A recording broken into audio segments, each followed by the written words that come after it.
Hello everyone, स्वागत है आप लोगों का मेरे YouTube channel my TV my notes पे। मेरा नाम श्वेता सिंह है। मेरे चैनल पे वो सारे जीके लिस्टेड है जो एग्जाम में पूछे जाते हैं और प्रीवियस ईयर्स के जीके भी मेरे चैनल में लिस्टेड है, दिए गए हैं। ठीक है। और आज की इस वीडियो में यूपी कांस्टेबल के एग्ज़ाम के लिए 20 मोस्ट इंपॉर्टेंट जीके पढ़ेंगे। तो चलते बढ़ते पहले प्रश्न पे। पहला प्रश्न है, भारत की दक्षिणतम पर्वत श्रेणी है। कौन सा है भारत की दक्षिणतम पर्वत श्रेणी? तो याद रखिए, भारत की दक्षिणतम पर्वत श्रेणी है कार्दामम, जो केरल राज्य में स्थित है। ऑप्शन नंबर सी इसके करेक्ट हो जाएंगे। अगले प्रश्न पे आते हैं। अगला प्रश्न है, भारत का दूसरा बड़ा नदी बेसिन है। कौन सा है भारत का दूसरा बड़ा नदी बेसिन? तो याद रखिए, भारत का दूसरा बड़ा नदी बेसिन है गोदावरी बेसिन। गोदावरी बेसिन को दक्षिण की गंगा या वृद्ध गंगा के नाम से भी जाना जाता है। ऑप्शन नंबर सी इसके करेक्ट हो जाएंगे। अगले प्रश्न पे आते हैं। अगला प्रश्न है, पाक जलद मरुमध्य किसके मध्य स्थित है? किसके मध्य स्थित है पाक जलद मरुमध्य? तो याद रखिए, भारत और श्रीलंका के मध्य स्थित है। ऑप्शन नंबर सी इसके करेक्ट हो जाएंगे। अगले प्रश्न पे आते हैं। अगला प्रश्न है, भारत का सबसे पहला जैविक खेती पर आधारित राज्य कौन सा है? कौन सा है जैविक खेती पर आधारित राज्य सबसे पहला? तो याद रखिए, सिक्किम है। ऑप्शन नंबर सी इसके करेक्ट हो जाएंगे। अगले प्रश्न पे आते हैं। अगला प्रश्न है, दक्षिण भारत की सबसे ऊंची चोटी कौन सी है? कौन सी है दक्षिण भारत की सबसे ऊंची चोटी? तो याद रखिए, अनाईमुडी है, जो केरल राज्य में स्थित है। इसकी ऊंचाई है 2695 meter, 2695 meter. Option number A इसके करेक्ट हो जाएंगे। अगले प्रश्न पे आते हैं। अगला प्रश्न है, किस देश की भारत के साथ सबसे लंबी स्थलीय सीमा है? किस देश की भारत के साथ सबसे लंबी स्थलीय सीमा है? तो याद रखिए, बांग्लादेश की है। ऑप्शन नंबर डी इसके करेक्ट हो जाएंगे। अगले प्रश्न पे आते हैं। अगला प्रश्न है,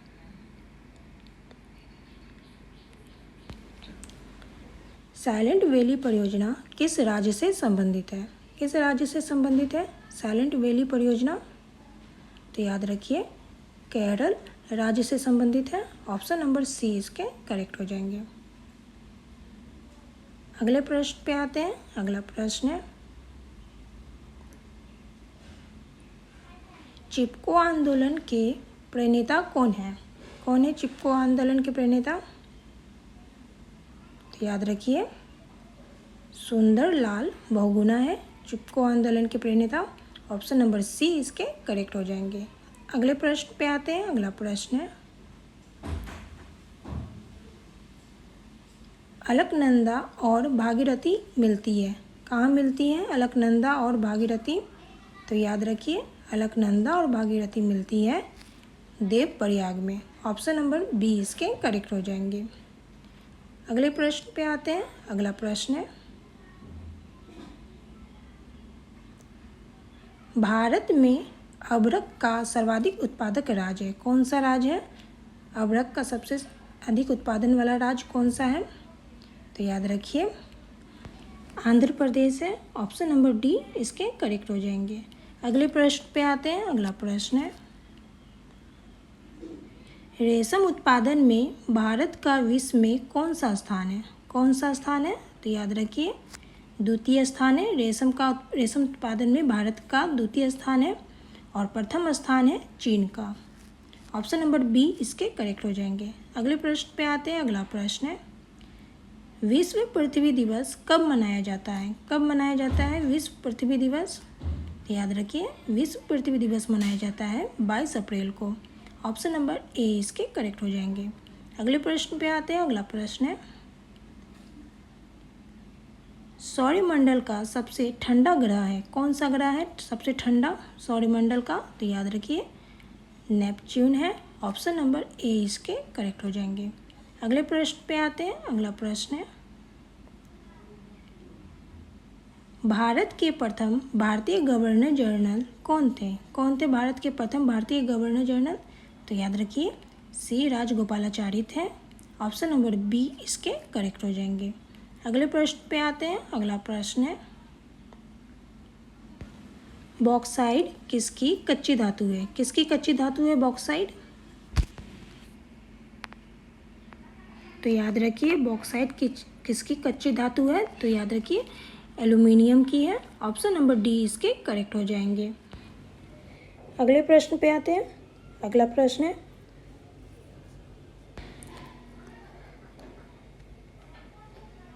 उत्तर प्रदेश को पूर्व में किस नाम से जाना जाता था? किस नाम से जाना जाता था उत्तर प्रदेश को पूर्व में? तो याद रखिए उत्तर प्रदेश को पूर्व में यूनाइटेड प्रोविंस के नाम से जाना जाता था। ऑप्शन नंबर ए इसके करेक्ट हो जाएंगे। अगले प्रश्न पे आते हैं। अगला प्रश्न है उत्तर प्रदेश में सबसे अल्प समय तक कौन मुख्यमंत्री पद पर रहे? कौन मुख्यमंत्री के पद पर रहे थे सबसे थोड़े समय के लिए? तो याद रखिए त्रिभुवन नारायण सिंह थे। ऑप्शन नंबर सी इसके करेक्ट हो जाएंगे। अगले प्रश्न पे आते हैं। अगला प्रश्न है उत्तर प्रदेश के किसान आंदोलन का नेतृत्व किस नेता ने किया? किस नेता ने किया था उत्तर प्रदेश के किसान आंदोलन का नेतृत्व? तो याद रखिए पंडित जवाहरलाल नेहरू ने किया था। ऑप्शन नंबर डी इसके करेक्ट हो जाएंगे। अगले प्रश्न पे आते हैं। अगला प्रश्न है उत्तर प्रदेश में काकोरी षड्यंत्र कांड कब हुआ? कब हुआ था उत्तर प्रदेश में काकोरी षड्यंत्र कांड? तो याद रखिए 9 अगस्त 1925 ईस्वी में हुआ था। ऑप्शन नंबर डी इसके करेक्ट हो जाएंगे। अगले प्रश्न पे आते हैं। अगला प्रश्न है उत्तर प्रदेश में प्रसिद्ध बुलंद दरवाज़ा कहाँ स्थित है? कहाँ स्थित है उत्तर प्रदेश में प्रसिद्ध बुलंद दरवाज़ा? तो याद रखिए उत्तर प्रदेश में प्रसिद्ध बुलंद दरवाज़ा स्थित है फतेहपुर सीकरी में। ऑप्शन नंबर ए इसके करेक्ट हो जाएंगे।